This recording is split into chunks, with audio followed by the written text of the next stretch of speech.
সুবহানাল্লাহ পড়ো। লা বিশাইইন মিন নি'মিকা রাব্বানা নুকাযযিবু ফালাকাল হামদু। We cannot deny any of your mercy and blessings. All praises to you. All praises to you. সব ক্ষমতার মালিক একজন, চিল্লায় বলতে হবে তিনি কে? তিনি হচ্ছেন আল্লাহ। সূরাতু আর-রহমান, সূরার নাম কি? আরো জোরে বলেন। কোরআনের 55 নম্বর সূরা এটা। কত নাম্বার? আয়াত আছে 78টা। কয়টা? সূরাটা মাক্কি সূরা। কি সূরা? এবার প্রশ্ন করি, উত্তর দেন। এই সূরাটা কোরআনের কততম সূরা? 55। আয়াত কয়টা? 78টা। মাক্কি না মাদানী? মাশাআল্লাহ, এই তো আপনারা উত্তর করতে পেরেছেন। এই সূরাটার একটা চমৎকার নাম আছে। বাইহাকি শরীফে আল্লাহর হাবিব সাল্লাল্লাহু আলাইহি ওয়াসাল্লাম ইরশাদ করেন, ইন্না লিকুল্লি শাইইন আরুস ওয়া আরুসুল কুরআনি সূরাতু আর-রহমান। আল্লাহর হাবিব বললেন, সবার জন্য একজন নববধূ আছে, কোরআনেরও একটা নববধূ আছে। কোরআনের নববধূর নাম হচ্ছে সূরা আর-রহমান। আওয়াজ করে সুবহানাল্লাহ বলতে পারলেন না? নববধূ বুঝেন তো? হ্যাঁ, নতুন বউ। নববধূ মানে কি? আল্লাহর হাবিব বললেন, ইন্না লিকুল্লি শাইইন আরুস ওয়া আরুসুল কুরআনি সূরাতু আর-রহমান। সবার জন্য একটা নববধূ আছে, কোরআনেরও একটা নববধূ আছে। কোরআনের নববধূর নাম সূরা আর-রহমান। নববধূ যেমনি বাসর রাতে হাতে পায়ে আলতা মেখে, বেনারসি শাড়ি পরে, লিপস্টিক দিয়ে, খোপায় ফুল দিয়ে, জুয়েলারি পরে, অর্নামেন্টস পরে, মেকআপ করে, পার্লারিং করে তার স্বামীর জন্য ওই রাতে সে নিজেকে উজাড় করে সাজায়, ঠিক কিনা? ঠিক তেমনি আল্লাহ তাআলা এই দুনিয়াতে আমাদেরকে কি কি নেয়ামত দিয়েছেন, আবার কি কি নেয়ামত জান্নাতে গেলে দিবেন, তার সব কিছু বর্ণনা করে এই সূরাটাকে তিনি উজাড় করে সাজিয়েছেন। সূরাটার নাম কি? আরো জোরে বলেন, কি নাম? আর-রহমান। একটা দুর্বল বর্ণনায় এসেছে, দুর্বল বর্ণনায়, যে আল্লাহ তাআলা, স্বয়ং আল্লাহ তাআলা জান্নাতে জান্নাতীদেরকে এই সূরা আর-রহমানটা নিজ কণ্ঠে তেলাওয়াত করে শোনাবেন। আমরা আল্লাহর কণ্ঠের তেলাওয়াত শুনতে চাই কি চাই না? আল্লাহর তেলাওয়াত কি আমাদের মতো তেলাওয়াত? আল্লাহ দেখতে কি আমাদের মতো? লাইসা কামিসলিহি শাই, তার মতো কেউ নাই। তার মতো কেউ আছে? তার মতো কেউ নাই। তিনি তার মতো। তিনি কার মতো? তিনি তার মতো। লাইসা কামিসলিহি শাই। জান্নাতীরা যখন জান্নাতে ঢুকবে, আল্লাহ তাআলা প্রশ্ন করবেন, ও জান্নাতীরা, এই কোরআনে যত নাজ নেয়ামতের বর্ণনা দিয়েছিলাম তার সবগুলো কি তোমরা পাই টু পাই বুঝে পেয়েছো? জান্নাতীরা বলবে পেয়েছি। হঠাৎ এক জান্নাতি হাত তুলে বলবে, আল্লাহ একটা জিনিস তো পাই নাই। সবাই বলে পাইছি, তুমি পাও নাই। কি পাও নাই? কয় আমনেরই তো পাই নাই। সুবহানাল্লাহ পড়বেন না? আপনাকেই তো পাই নাই। সব দেখলাম, সব খাইলাম, সব দেখলাম, কিন্তু আপনারা তো দেখলাম না। আল্লাহ তাআলা তখন বিশাল জান্নাতের এক কনফারেন্স রুমে সবাইকে বসিয়ে আল্লাহর দিদার মানুষকে দেখাবেন। আল্লাহ তাআলা তার গোপন সৌন্দর্যকে সেদিন জান্নাতীদের সামনে প্রকাশ করে দিবেন। আল্লাহর হাবিব বসবেন ওই কনফারেন্স রুমে সবার সামনে। আল্লাহর হাবিবের পেছনে বসবে অন্যান্য নবীরা, তারপরে সোহাদা, সালেহীন, আউলিয়া সবাই বসবে। ওই জান্নাতের কনফারেন্স রুমে আমরাও যেন বসার জায়গায় পাই, আল্লাহ তুমি তৌফিক দিয়ে দিও। আল্লাহ তাআলা অনেকগুলো নূরের পর্দার পেছন থেকে নূরের ঝলকানি মারবেন। ওই ঝলকানি এক মুহূর্তের জন্য দিবেন। এক মুহূর্ত। কয় মুহূর্ত? 70,000 নূরের পর্দার কথা বলা হয়। এই বর্ণনাটাও দুর্বল। পর্দা আছে কিন্তু কয় হাজার জানে কে? আল্লাহ। ওই পর্দা সরিয়ে আল্লাহ তাআলা সৌন্দর্যের বা নূরের ঝলকানির এক আলোকচ্ছটা জান্নাতীদের সামনে তুলে ধরবেন এক মুহূর্তের জন্য। কয় মুহূর্ত? আলোকচ্ছটা দিয়েই আবার নাই, আবার সরায় ফেলবেন। ওই এক মুহূর্ত দেখে জান্নাতীরা পাগল হয়ে যাবে, অপলক নেত্রে তাকিয়ে থাকবে, এইভাবে চোখের পলক ফেলবে না, চোখ মেলে তাকিয়ে আছে। কিন্তু সামনে কিন্তু আল্লাহর নূর আর নাই, কারণ ওইটা আসছিল কয় মুহূর্তের জন্য? এক মুহূর্ত পরে নাই। কিন্তু কি যে দেখলাম, কত সুন্দর! কোটি কোটি বছর এরকম অপলক নেত্রে জান্নাতীরা তাকিয়ে থাকবে। ইন্নাল্লাহা জামিলুন ইউহিব্বুল জামাল, আল্লাহ নিজে সুন্দর, সৌন্দর্যকে পছন্দ করেন। আল্লাহর চাইতে সুন্দর কিছু হতে পারে? চিল্লায় বলেন পারে? পৃথিবী সুন্দর, মানুষ সুন্দর, আসমান সুন্দর, জমিন সুন্দর, সুন্দরে সুন্দরে পাল্লা। জানি না কত সুন্দর তুমি আল্লাহ, জানি না কত সুন্দর তুমি আল্লাহ। সুবহানাল্লাহ পড়েন। আল্লাহ তাআলা তার সৌন্দর্যকে সেদিন জান্নাতীদের সামনে তুলে ধরবে। এই সূরাটা নাজিলের একটা ব্যাকগ্রাউন্ড আছে। আল্লাহর হাবিব সাল্লাল্লাহু আলাইহি সাল্লাম মক্কার জমিনে কাফিরদেরকে দাওয়াত দিতে লাগলেন, আল্লাহর ইবাদত করো, আল্লাহর জিকির করো, আল্লাহর প্রশংসা করো। এরকম দাওয়াত দিতে দিতে কিছুদিন পরে বিষ্ণু ইসলাম বলতে শুরু করলেন, রহমানের ইবাদত করো, রহমানের জিকির করো, রহমানের পায়ে সেজদায় লুটিয়ে পড়ো। তখন কাফেররা প্রশ্ন শুরু করে দিল, মুহাম্মদ এতদিন বলতা আল্লাহ, এখন কইতেছ রহমানের কথা, আসলে কোনটা? আল্লাহরে তো আমরা চিনি, রহমানরে তো আমরা চিনি না। আল্লাহর দাওয়াত দিচ্ছ, আল্লাহর গুণগান গাইছো, আল্লাহকে আমরা চিনি জানি, কিন্তু রহমানটা আবার কে?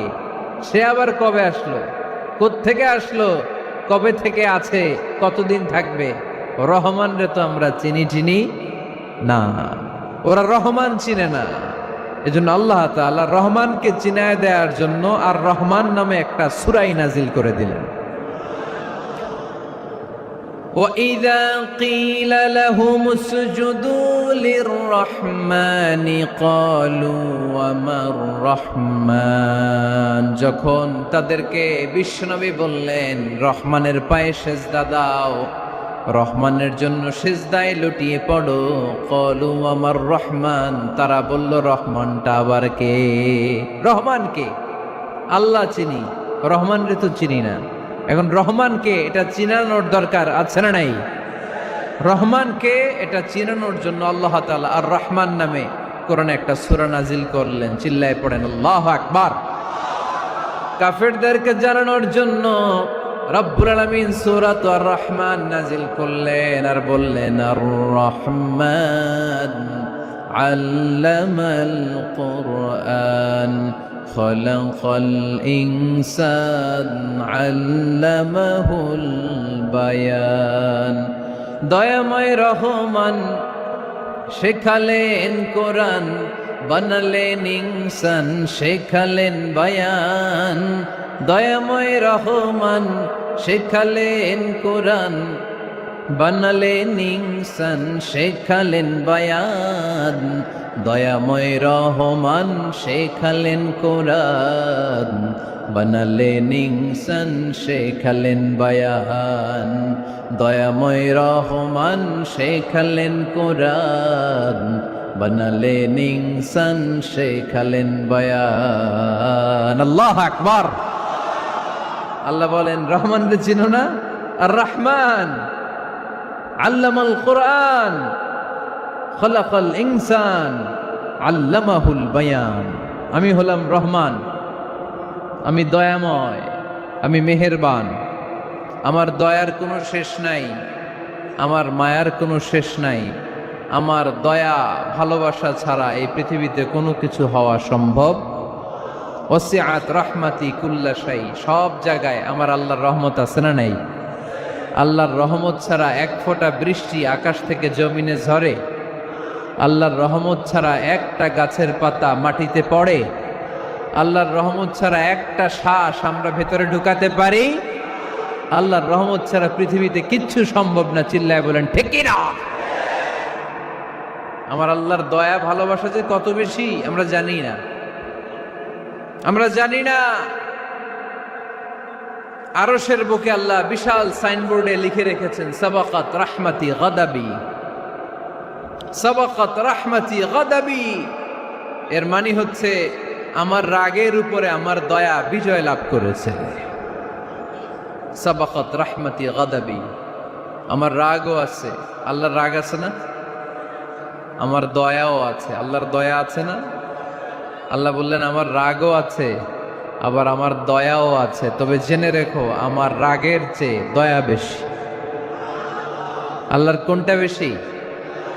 দয়া বেশি। আমাদের পাপ অন্যায় যত বড় হোক, মনে রাখবেন আল্লাহর দয়া তার চাইতেও বড়। নাকি ছোট? আপনি যত বড় পাপ করেন না কেন, আমাদের জন্য আল্লাহর পক্ষ থেকে দয়া আছে না নাই? বনি ইসরায়েলের এক লোক সিরিয়াল কিলার ছিল, খালি মার্ডার করতো, সিরিয়াল মার্ডার। একটা, দুইটা, তিনটা, 10টা, 5টা করতে করতে করতে করতে 99টা মার্ডার করেছে। কয়টা? এই এলাকায় আছে নাকি এরকম কেউ? 99টা মার্ডার। কল্পনা করা যায়? 99 জন মানুষকে সে নিজ হাতে হত্যা করেছে। 99 মার্ডার করার পরে তার মনে ভয় আসলো, হায় রে, না জানি আল্লাহ আমার সাথে কেমন আচরণ করে আখিরাতে। আমার তওবা আছে কিনা কপালে জানি না, আমার তো ক্ষমা নাই, কি করব আমি? তো সে লোকজনদেরকে জিজ্ঞেস করলো আমার ক্ষমা আছে কিনা, এটা কে বলতে পারবে? আমাকে আল্লাহ মাফ করবে কিনা? তারা সবাই বলল এই এলাকায় এক আল্লাহর ওলি আছে, তার কাছে যাও।